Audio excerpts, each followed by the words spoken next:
Salve, salve, meus amigos, minhas amigas ligados aqui na nossa segunda edição, canal Dois Toques, a Casa do Futebol, para a gente debater sobre esse imbróglio envolvendo a ida da Leila Pereira, na verdade a não ida da Leila Pereira ao Rio de Janeiro para assistir Botafogo e Palmeiras, segundo ela, por falta de segurança ou por não se sentir segura no estádio Newton Santos.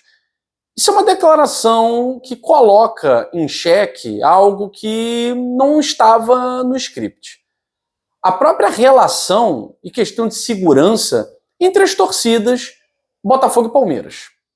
Porque quando a Leila coloca dessa forma, não se sentir segura, ela, de certa forma, está colocando como agente de perigo a torcida do Botafogo ou pessoas ligadas ao Botafogo e vítima, ela, a presidente do Palmeiras. Então, assim, não se sentir segura, eu acho que a Leila está colocando gasolina numa faísca, numa pequena fogueira que está sendo acesa, que tem a ver com futebol. Ela está colocando gasolina, está fazendo essa rivalidade Botafogo e Palmeiras se transformar em algo negativo.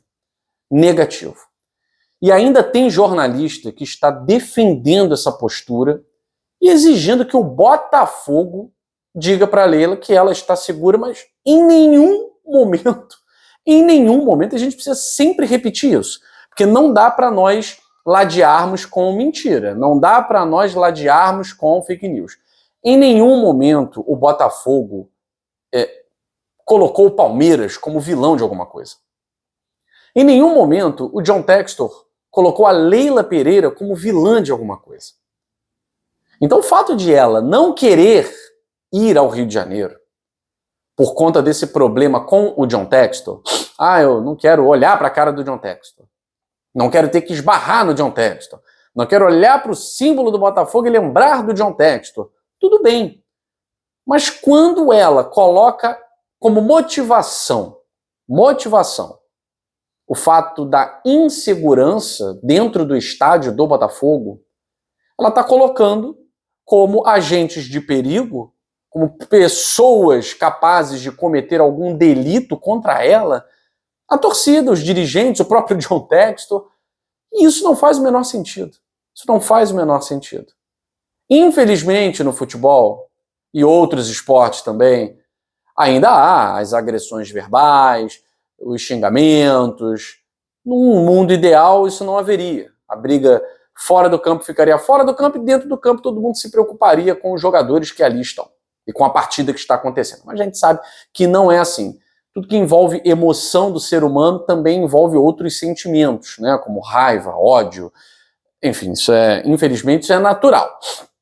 Agora, a maneira como a Leila Pereira está manipulando a informação, e aí alguns jornalistas palmeirenses estão embarcando nisso, eu acho muito perigoso. Porque você coloca a própria segurança da torcida do Palmeiras em risco quando você diz que o Newton Santos é um ambiente inseguro, insalubre, inseguro. Você gera um ódio desnecessário e inexistente entre as torcidas e coloca em xeque a segurança dos torcedores do Botafogo na partida, por exemplo, da Libertadores.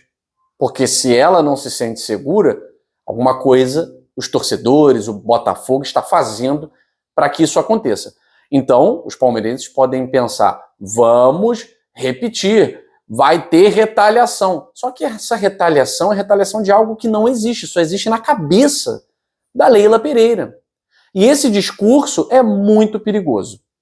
É o discurso de ódio que a gente já viu lá no Allianz Parque, por exemplo, com torcedores sendo atingidos por objetos e vindo a falecer. Em clássicos, por exemplo, principalmente São Paulo, Minas Gerais, em que você tem que colocar uma torcida só, que eu acho o cúmulo do absurdo, a incapacidade de o ser humano conseguir conviver com as diferenças, com aquele que torce para um time diferente. Isso é inaceitável. Parece que a gente está regredindo e não evoluindo como manda o script. Então, a Leila Pereira, o Paulo Vinícius Coelho, palmeirense, e em segundo lugar, jornalista, falando que o Botafogo tinha que se posicionar. O Botafogo não tem que se posicionar porque em nenhum momento o Botafogo veiculou qualquer discurso que fizesse com que a Leila Pereira se sentisse insegura. Eu acho que é a Leila Pereira, pelo bem das relações entre os torcedores, pelo bem das relações humanas entre as pessoas que estarão nesse jogo de amanhã e depois da Libertadores, ela precisa se explicar. Porque não é essa a razão pela qual ela não está indo ao Newton Santos. Não é essa a razão. Ela não está indo porque ela não quer o menor contato com o John Textor. Enfim, não faço ideia dos motivos que levam Leila a não ir ao Rio de Janeiro. Não quer relações diplomáticas com o Botafogo. Então, ok, tudo bem. Agora, explique para o torcedor. Explique para o torcedor do Botafogo, torcedor do Palmeiras e para alguns jornalistas que nesse momento fingem demência. E não dá pra gente fingir demência num assunto sério. Esse assunto é muito sério. Torcedores de Botafogo e Palmeiras não precisam se digladiar, se odiar por conta desse problema entre Leila Pereira e John Textor, porque está além de um problema, vai se transformar num processo na Justiça dos Estados Unidos. Né? Agora, eu tenho muitos amigos palmeirenses, sou botafoguense, aqui no canal Dois Toques nunca escondi isso, né? Sou botafoguense, mas tenho muitos amigos, irmãos palmeirenses. E isso não faz o menor sentido. Essa gasolina que ela está jogando numa pequena fogueira não faz o menor sentido. É absurdo. Isso precisa ser esclarecido, mas não por parte do Botafogo, e sim por parte da presidente do Palmeiras. Agora, mudando o assunto, falar de Flamengo aqui. Hoje não foi um bom dia para o Flamengo, né?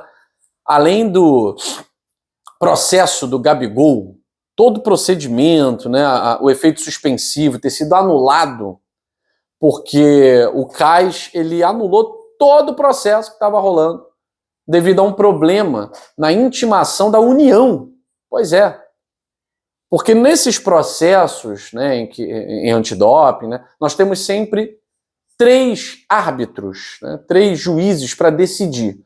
O clube nomeia, né, a parte que está sendo acusada, o outro é um representante que o próprio CAS nomeia, né, e o outro é um representante da outra parte. Então nós temos aí sempre 3. Só que a União não enviou nenhum representante porque ela diz que não foi intimada. Então a gente tem um vício no processo. Conclusão, quem se deu mal foi o Gabigol, que estava nesse processo de renovação com Palmeiras, renovação com o Flamengo, ida para o Palmeiras. Então o Gabigol tentou, os representantes do Gabigol tentaram dar uma acelerada aí nesse processo. O Gabigol já está topando qualquer coisa. O Flamengo quer renovar comigo por quanto tempo? É um dia? Pô, vai, bota um dia aí, bota um mês. Palmeiras quer pagar quanto? Vambora. Porque o Gabigol já estava sentindo, os representantes estavam sentindo que ia dar problema. Porque já estava anunciado isso, é que a imprensa não expõe, mas o jogador, os representantes sabiam que isso poderia acontecer. Conclusão, agora não tem negociação, não tem renovação, não tem nada, porque está todo mundo de stand-by. Mais uma vez o Gabigol vai ter que cumprir a punição, que vai ser até abril de 2025. E aí as partes, os representantes do jogador terão que entrar novamente com as suas defesas, com efeito suspensivo e tal, para ver se é acatado ou não. Então, assim, um dia ruim aí para Gabigol e sua turma, né? Já vem de dias ruins em sequência, comemoração em vão, agora esse problema aí no CAS, né? Vamos ver. Isso é ruim porque esfria qualquer negociação pró-Gabigol, seja renovação com o Flamengo e seja transferência para o Palmeiras.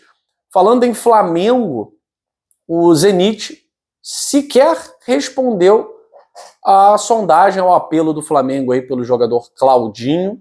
Então, o Flamengo não vê nesse momento qualquer esperança em ter o meio-campo brasileiro Claudinho, que se destacou muito no Red Bull Bragantino, no seu elenco. Já tá todo mundo falando, porque Claudinho tá chegando, o Zenit sequer respondeu ao ofício do Flamengo, ao pleito do Flamengo. Então, por hora, as negociações, não vou dizer nem que esfriaram, porque nunca chegaram a acontecer, tá?